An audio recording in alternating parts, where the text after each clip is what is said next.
Okay, so Once Human. We've covered this game a fair bit on the channel here. This is the shared open world looter shooter MMO light survival game with a supernatural twist, and that sounds like a lot of genres to describe one title, but that's because Once Human does a lot of different things. Like for one, it's a looter shooter in the most basic sense. You get a large seamless open world in which you'll see other players running around while you're out exploring and clearing enemy strongholds, completing various quests, running through a bunch of dungeons known as silos, and taking on these massive oversized boss battles. All of this, of course, in service of finding and or crafting loot to use to make yourself more powerful. It's also got quite a few survival-like mechanics, right? You'll gather resources to craft items, but also build a base however and wherever you please. You'll see player bases all over as you explore the world, and you've also got to take necessary steps to try to stave off thirst, hunger, and extreme temperatures even in the most recent update. And lastly, it's also a bit of a spooky game with the entire world, the enemies, various points of interest, and the overall narrative all having quite a few,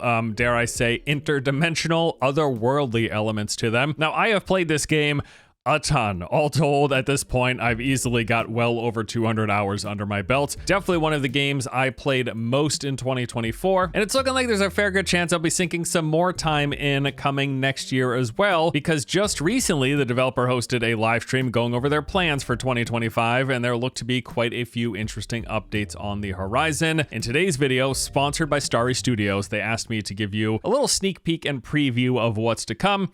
So let's do just that. Kicking things off this January, they're going to be introducing a new system called Visional Wheels. This is an overarching theme and progression system along the lines of seasonal content that you might be familiar with in other games. So every fresh server from here on out will have new gameplay and combat mechanics based on the current status of the Visional Wheel, and these come with changes to server rules and adding new mechanics as things progress. Each round of Visional Wheels is set to last for roughly 2 to 3 months, after which when a new vision arrives, the scenario changes accordingly. So basically, these are like global events, additional rule sets that introduce new twists to existing progression servers and are added as like an additional layer on the already existing server rule set of a particular scenario. Let's talk specifics though. Starting specifically on January 16th of next year, they will be launching their very first Visional Wheel event. This one is titled the Lunar Oracle. So the theming of this is that a blood moon has taken up the night sky. Its presence brings about some changes in the wilderness that come with gameplay related changes as well. So at night, when the blood moon has risen, you're going to visually see it. It's taking up the night sky and painting everything in red. At those times, all enemies and players are impacted with these special status effects, during which deviants, the main enemies you fight, become much stronger, getting tankier and dealing more damage, while metas, the players, progressively lose sanity and as such their maximum HP. Now to deal with this, you will have to continuously engage in combat during the blood moon, as defeating enemies helps stave off that sanity loss. However, along with this, there is a new risk reward mechanic for you to consider, because also during the blood moon, the lower your HP, the greater that your material yield when gathering, mining, and killing enemies. So theoretically, if you're looking to farm resources or currencies, you might actually want to maintain a high sanity and low health,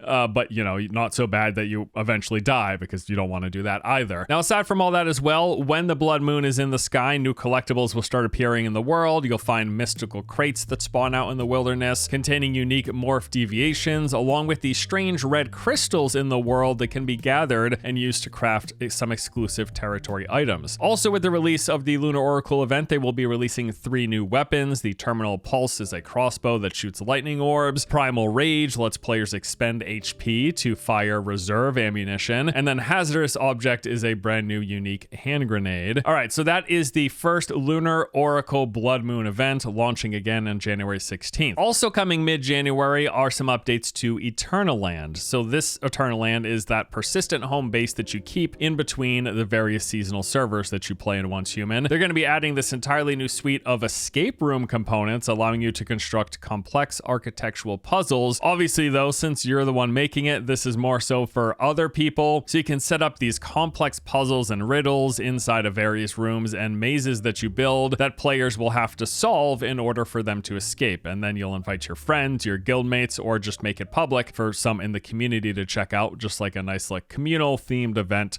addition to Eternal Land. Okay, now moving on to February through March.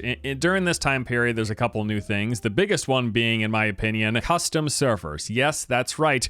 They are finally adding custom servers to Once Human, and I gotta say, as a fan of survival games, this is a huge addition. So they've said specifically, we are currently developing custom server functionality and expect to launch 2 iterations in the first half of 2025. In version 1.0, they're going to be introducing custom servers that let you adjust scenario difficulty with various parameters. And then with version 2.0, they plan to take things further, adding even more functionality that allows players to customize everything from tasks and storylines to enemies and treasures on a server, which to me almost sounds like modding levels of Control. Like, you'll be able to customize quests, put in your own narrative elements, change how enemies and loot works. Like, the potential here is absolutely huge. And I mean, yeah, I know custom servers might just sound like a passing note, but in literally every survival game I've played, these have almost always been the go-to servers for you to play on. There's just so much great potential with custom servers.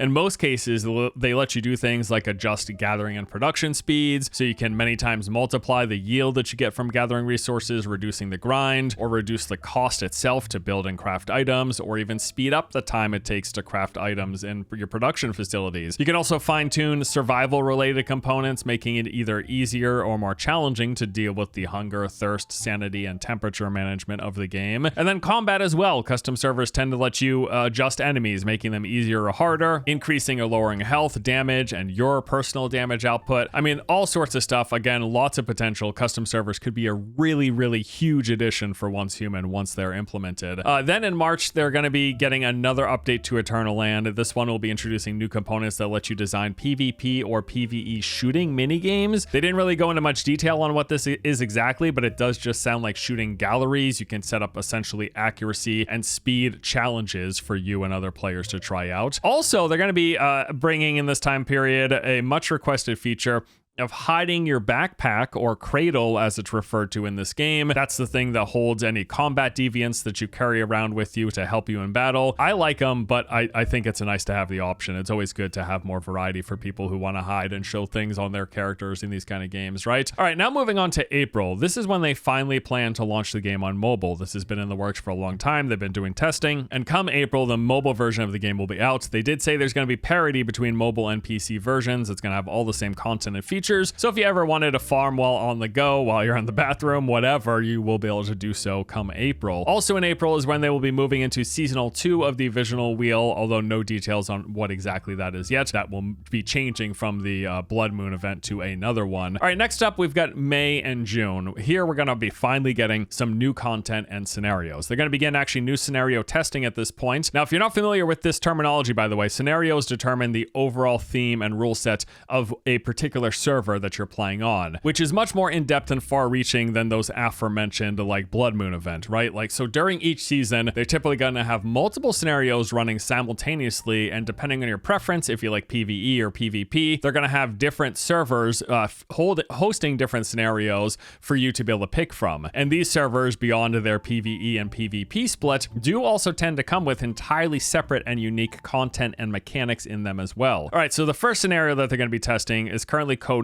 Purification. Its exact name will get changed in the future, but right now they're calling it codename Purification. This one is for PvE players and features a new pollution mechanic. So to quote here, they say, in the scenario, the wilderness will be continuously polluted by various dynamic events. The pollution zones will have multiple effects on players. You must clear the pollution to restore the world to its original state. So you're going to have areas of the game space that are polluted by some source. We will have to go there and complete some tasks in order to clear the pollution in that region, ultimately trying to do so for the entire world. These might very well be server-wide requirements as well. They've done similar things in the past where your entire server has to contribute and work towards some larger goals and objectives, and reaching certain thresholds will then move you on into the next phase. That's how I'm guessing it's going to be structured here. As of now, they've been pretty vague as to exactly how the pollution mechanic is going to be implemented, other than to say areas of the world are polluted and we will have to clear them. All right, then other new scenario is codenamed currently Broken. This one is for PvP players, and honestly, it basically sounds like they're creating their own version of the game Rust within Once Human. The scenario aims to provide players with a free and unrestricted PvP environment where you can engage in all kinds of PvP interactions, including ambushes and territory raids. This appears like it is going to be full 100% all the time PvP enabled. You drop in with nothing to start, going around gathering resources, then you build up your territory, you craft your weapons and items, you set up defenses. The game's got all sorts of like turrets and traps that you can build at your base, and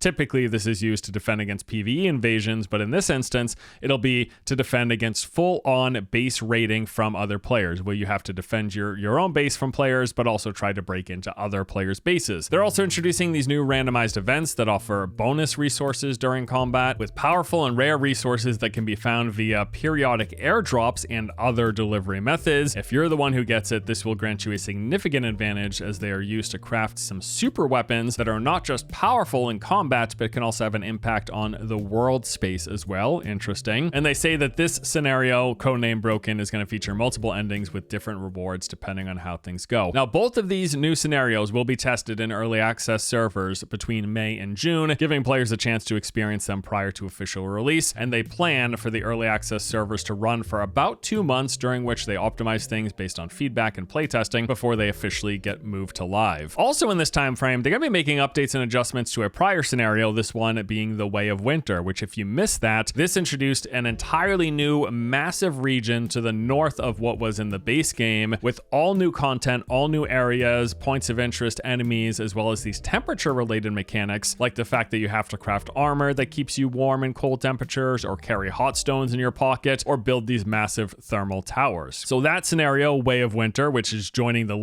ever-growing list of scenarios that are put on rotation, that will be getting further optimizations during this time. And at this point, they're also going to be launching the 2.0 version of the custom servers, and remember, that's the one where they're adding more functionality, allowing players to customize everything from tasks and storylines to enemies and treasures. All right, now on to July through September. Here is when they're going to be officially releasing the new scenarios, codename Broken and Purification, that we just went over.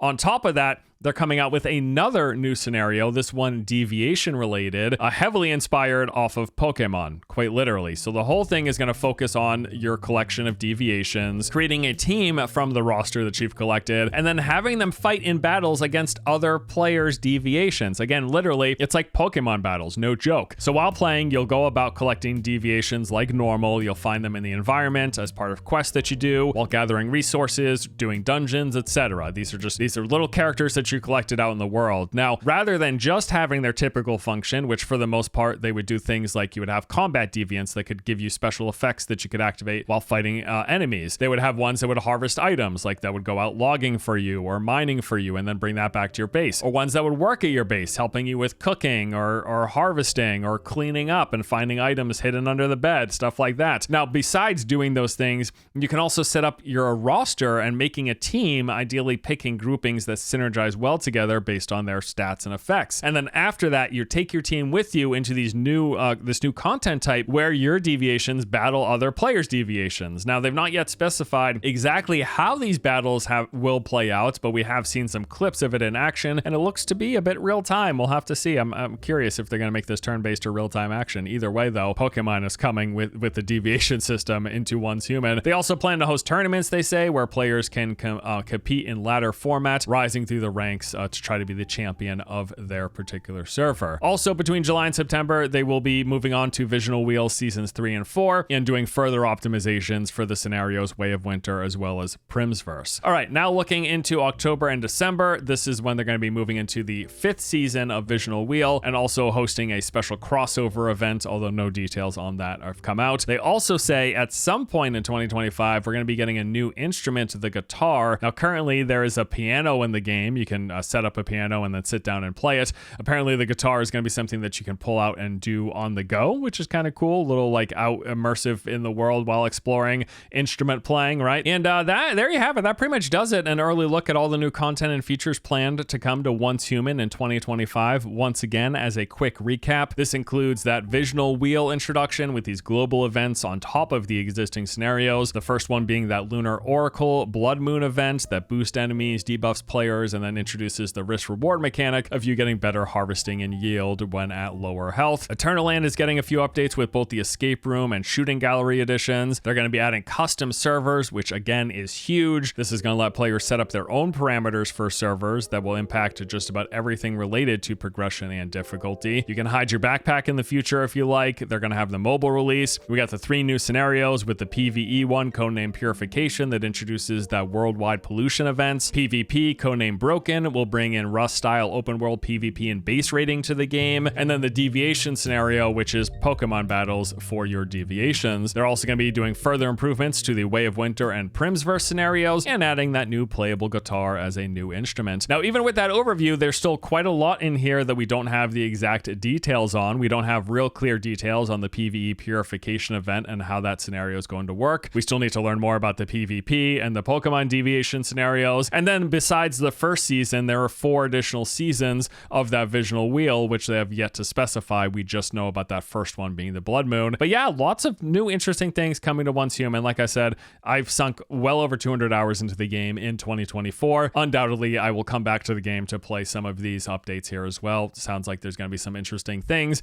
If nothing else, I'll certainly want to jump in to check out the new scenarios. And in particular, I'm actually keen to try both the, actually all 3 of these scenarios, the PvE Purification, the Rust-style PvP one, and the Pokemon-style Deviation one. Like, I'd like to check out each and every one of those. So plenty more Once Human to be played in 2025. And you know, I think if anything, one thing I'd love to see come to the game in the future are some scenarios which ramp up the base combat difficulty. Boss encounters always provide a bit of a challenge and as a result are really fun, but the open world for the most part is very, very, very easy. Even with rather baseline uncalibrated weapons, you end up killing most overland enemies in just a couple hits. So I just think dreaming up some scenario, I think the idea of ramping up the combat challenge across the board could be a lot of fun. Interested to see if that's something they consider in the future. Either way though, looking forward to jumping in and checking out these updates. Now, if you'd like to learn more and try Once Human for yourself, or if you used to play and are considering returning, now is a great time. Use the link below to check out the game, and jumping in this December, you can earn up to 87,000 Star Chroms and enjoy 174 free weapon draws. But that does it for today's video. Thank you so much as always for watching. Hope you enjoyed, and I will see you in the next one. Take it easy, guys.